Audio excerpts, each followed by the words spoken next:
comment arriver à dormir alors qu'on a un événement qui est important le lendemain.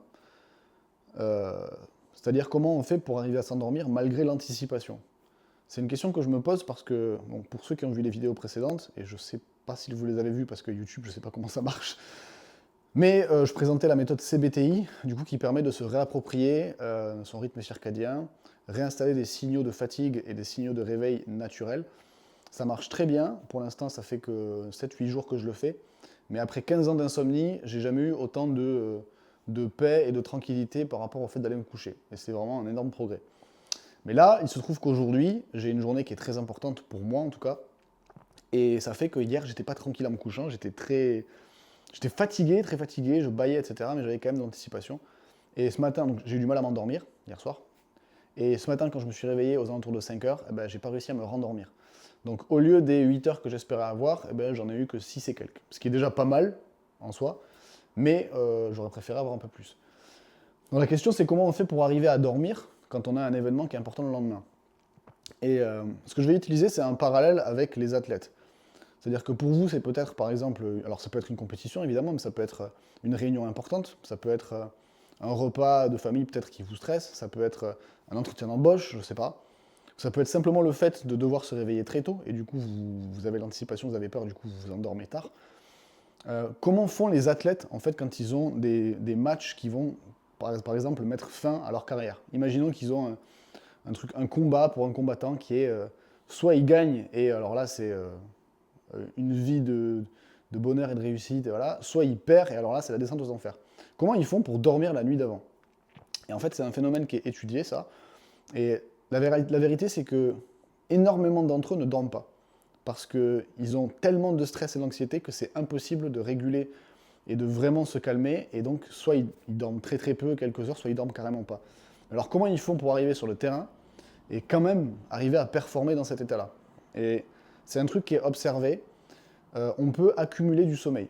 C'est-à-dire que quand on sait qu'on va avoir une nuit qui va être stressante, ce qu'on peut faire les nuits d'avant, c'est dormir davantage. Donc au lieu de dormir 7 heures, on va essayer d'en dormir 9 ou 10. Ce qu'ils font, c'est qu'ils dorment davantage avant d'arriver à cette nuit cruciale, pour que quand ils vont faire leur nuit blanche, la dette de sommeil ne soit pas aussi violente. Et c'est un phénomène qui est réel.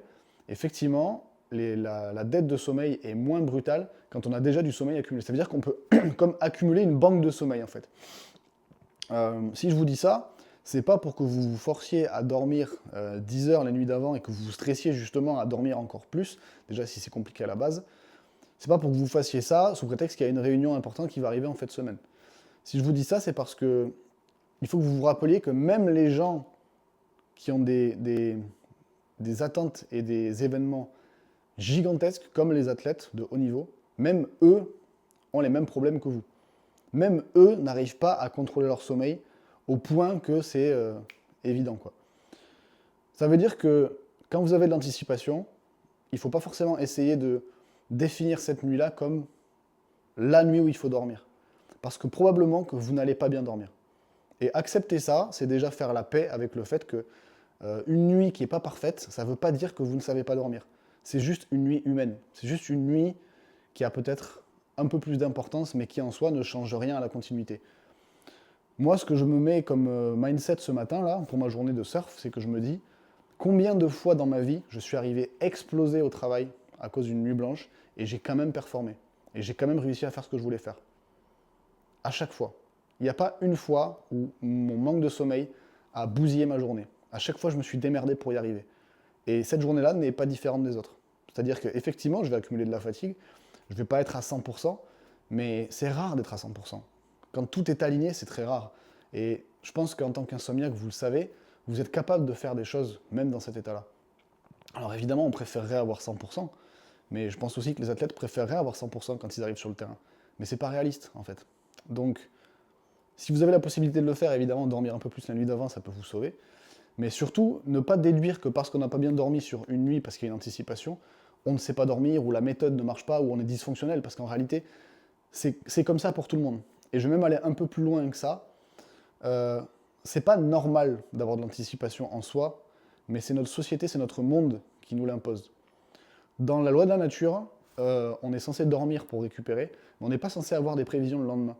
C'est-à-dire que au début de l'évolution, tout ce qui était Homo sapiens et tout le bordel, ils n'avaient pas des réunions le lendemain. Ils n'avaient pas des compètes le lendemain. C'était on trouve un endroit, on se pose, on dort, on récupère, et le lendemain on verra. Il n'y avait pas cette espèce d'attente de ce qui se passerait le lendemain. Alors que nous, tout notre monde entier, il est basé sur ça. Il est basé sur un truc qui n'est pas naturel en fait.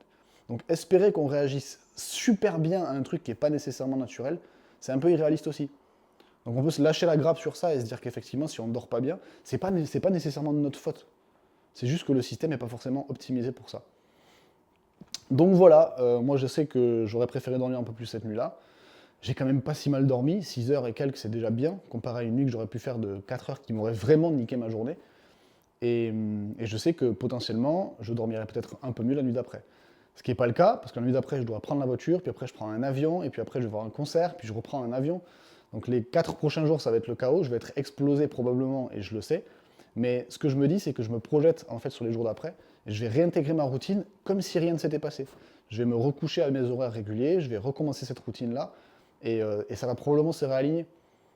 Et la plupart du temps, je vais bien dormir, et ponctuellement, quand il y a un truc important le lendemain, je dormirai pas bien. Mais c'est pas grave, c'est humain et c'est normal. Et évidemment, il y a des gens qui arrivent à dormir à travers tout, et qui sont ultra stressés, qui dorment quand même. Ils ont cette chance que nous, on n'a pas forcément, mais c'est pas pour ça qu'on fait les choses mal. Voilà, donc gardez espoir si vous dormez mal, parce que c'est pas une fin en soi, c'est pas une fatalité. Et j'en suis la preuve, après 15 ans d'insomnie, ça commence à s'arranger.